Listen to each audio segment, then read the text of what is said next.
Hello everyone, our YouTube channel is UVS classes. आज हम पहुंच चुके हैं डे नंबर 5 पर। जैसा कि मैंने आपसे कहा था कि हमें स्पोकन इंग्लिश बोलने के लिए वीडियो को ज़्यादा से ज़्यादा सुनना पड़ेगा ताकि हमें उसकी आदत हो जाए, तभी हम उसे अपनी डेली लाइफ में यूज़ कर पाएंगे। आप जितनी भी वीडियोस देखते हैं उनके नोट्स बना लीजिए ताकि आप उसका हिंदी मतलब भी साथ में लिख पाएँ और उसे आसानी से याद कर पाएँ। हमने आपसे कहा था कि हम जो भी फर्स्ट वीडियो लेते हैं हमारी या फर्स्ट स्लाइड लेते हैं वो बहुत ही इजी होती है। जैसा कि हमने यहाँ पर आज 5 सेंटेंस लिए, well done, marvellous, how sweet, how lovely, excellent. जैसे आपने कितनी ही बार देखा होगा कि टीचर कॉपी पर लिखती है वेल डन, तो वेल डन का अर्थ होता है शाबाश। क्या होता है वेल डन का अर्थ? शाबाश। यदि कोई बहुत अच्छा शेर बोलता है या बहुत अच्छी स्पीच देता है तो हम उसे क्या कहते हैं? मार्वलस। क्या कहते हैं हम उसे? मार्वलस। मार्वलस का अर्थ होता है वाह वाह। क्या होता है मार्वलस का अर्थ? वाह वाह। एक नेक्स्ट सेंटेंस लिया हमने, हाउ स्वीट। क्या लिया है हमने? How sweet. हाउ स्वीट का अर्थ होता है क्या खूब। क्या होता है हाउ स्वीट का अर्थ? क्या खूब। How lovely. हाउ लवली का अर्थ क्या होता है? कितना सुंदर। जब भी आप कोई सीनरी देखते हैं या जब भी कोई आप नेचुरल ब्यूटी देखते हैं तो आप उसे कहते हैं हाउ लवली, कितना सुंदर। Next, excellent. एक्सीलेंट का अर्थ क्या होता है? बहुत बढ़िया। बच्चों को टीचर बहुत बार बोलती है ना एक्सीलेंट। एक्सीलेंट का अर्थ होता है बहुत बढ़िया।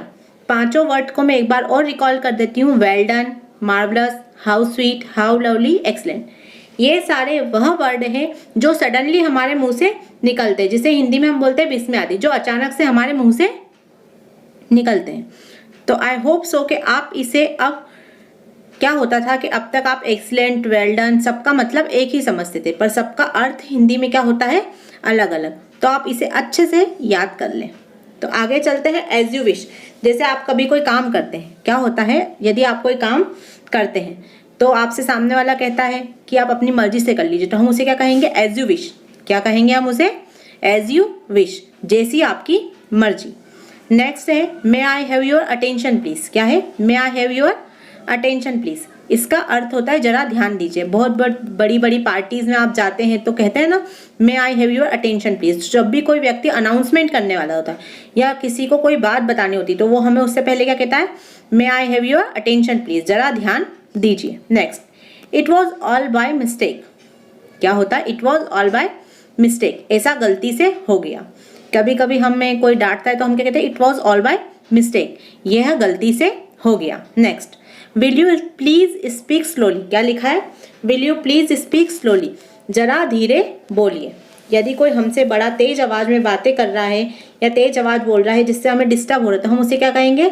Will you please speak slowly, जरा धीरे बोलिए या जरा धीरे बोलो।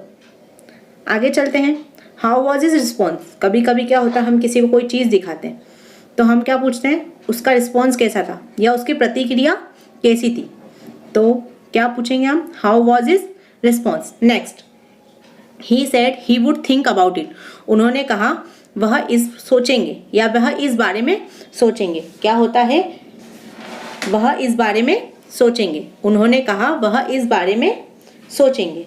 नेक्स्ट, या वो सोचेंगे। I will do that. क्या लिखा है हमने? Next, I will do that. हाँ मैं ऐसा ही करूँगा या मैं ऐसा ही करूँगा, तो क्या कहेंगे उसे हम? I will do that. क्या कहेंगे हम? I will do that. Next, there response was a little lukewarm. क्या है? There response was a little lukewarm, उनका रिस्पॉन्स बेहद अच्छा नहीं था। यदि किसी को किसी चीज़ का रिस्पॉन्स अच्छा नहीं लगेगा तो हम उसे क्या कहेंगे? There response was a little lukewarm. मैं आपको बार बार बता रही हूँ कि वॉज जो वर्ड होता है वो हमेशा था के लिए यूज़ आता है या वो हमेशा पास्ट में यूज़ आता है। उनका रिस्पॉन्स बेहद अच्छा नहीं था।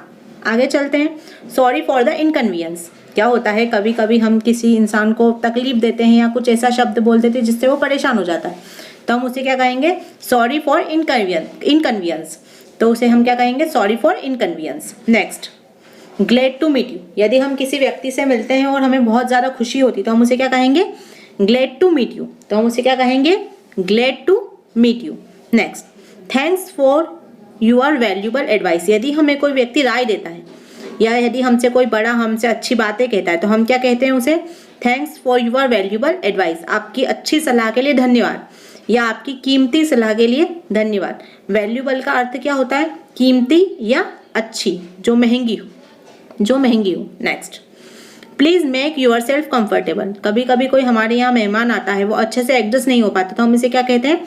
Please make yourself comfortable, आराम से बैठिए। क्या कहेंगे हम इसे? Please make yourself comfortable, आराम से बैठिए। यहाँ पे मैं बताना चाहूँगी कि कंफर्टेबल का मतलब क्या होता है? आराम। क्या होता है कंफर्टेबल का मतलब? आराम। आगे चलते हैं।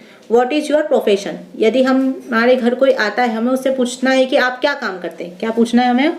आप क्या काम करते हैं? तो हम इसे इंग्लिश में क्या कहेंगे? What is your profession. क्या कहेंगे? What is your profession. हम किसी होटल में जाते हैं और हम उनसे पूछते हैं कितने पैसे हुए, तो हम क्या पूछेंगे? How much is the bill. क्या पूछेंगे हम? How much is the bill. Next, हमें यदि किसी चीज़ की कीमत पूछनी, तो हम उसे क्या कहेंगे? How does it cost. क्या कहेंगे? How much does it cost. क्या कहेंगे हम उसे? How much does it cost. इसकी कीमत क्या है, इसके दाम क्या है। नेक्स्ट, यदि कोई हमसे हमारे बिजनेस के बारे में पूछता है, तो हम क्या कहेंगे? Business is flourishing these days. कि बिजनेस इस समय अच्छा चल रहा है। क्या कहेंगे हम? कि बिजनेस इस समय अच्छा चल रहा है। Next, what are the rates. कभी कभी कोई चीज़ हमें पसंद आती है, तो हम उससे क्या पूछते हैं? इसका रेट क्या है। क्या पूछते हैं हम उससे? इसका रेट क्या है। Next, your rates are quite high. तो हम उसे क्या कहेंगे? कि आपके जो रेट है वह बहुत ज़्यादा है। तो हम उसे क्या कहेंगे? Your rates are quite high. क्या कहेंगे हम उसे? Your rates are quite high. आगे चलते हैं। Where did you buy it. यदि हमें कोई चीज़ पसंद आती है, तो हम किसी से पूछ लेते हैं ना कि आपने कहाँ से ली, तो हम क्या पूछेंगे? Where did you buy it. आपने यह चीज़ कहाँ से ली या कहाँ से ली। Next, please come for lunch. कृपया लंच के लिए आइए। क्या कहेंगे हम? कृपया लंच के लिए आइए, तो क्या कहेंगे हम? प्लीज़ कम फॉर लंच, या लंच के लिए आइए, तो भी हम उसे प्लीज़ कम फॉर लंच ही कहेंगे। Most of the people would agree with it. क्या है? Most of the people would agree with it. ज़्यादातर लोग इस बात को मानते हैं। कभी कभी कोई बहुत मानी हुई बात होती है या बहुत लोग जानते हैं, तो हम उसे क्या कहेंगे? ज़्यादातर लोग इस बात को मानते हैं, तो उसे इंग्लिश में क्या कहते हैं? Most of the people would agree with it. Next, I go for a walk in the morning. क्या होता है? I go for walk in the morning. मैं सुबह टहलता हूँ। कभी कभी कोई टहलने जाता है, तो वो हमसे क्या कहता है? I go for a walk in the morning. मैं सुबह टहलता हूँ। Next, I am going out for an hour. An hour का मतलब होता है 1 घंटा। यदि सिर्फ हमने आर नहीं लिखा जाता, कभी भी क्या लिखा था? एन आवर, 1 घंटा। मैं 1 घंटे के लिए बाहर जा रहा हूँ। क्या कहेंगे हम? मैं 1 घंटे के लिए बाहर जा रहा हूँ, तो उसको इंग्लिश में क्या कहेंगे? आई am going out for an our. Next, servant has not come yet. नौकर अभी तक नहीं आया। येट का अर्थ होता है अभी। क्या होता है? येट का मतलब अभी। नौकर अभी तक नहीं आया। Next, never under estimate the enemy. क्या लिखा है हमने? Never under estimate the enemy.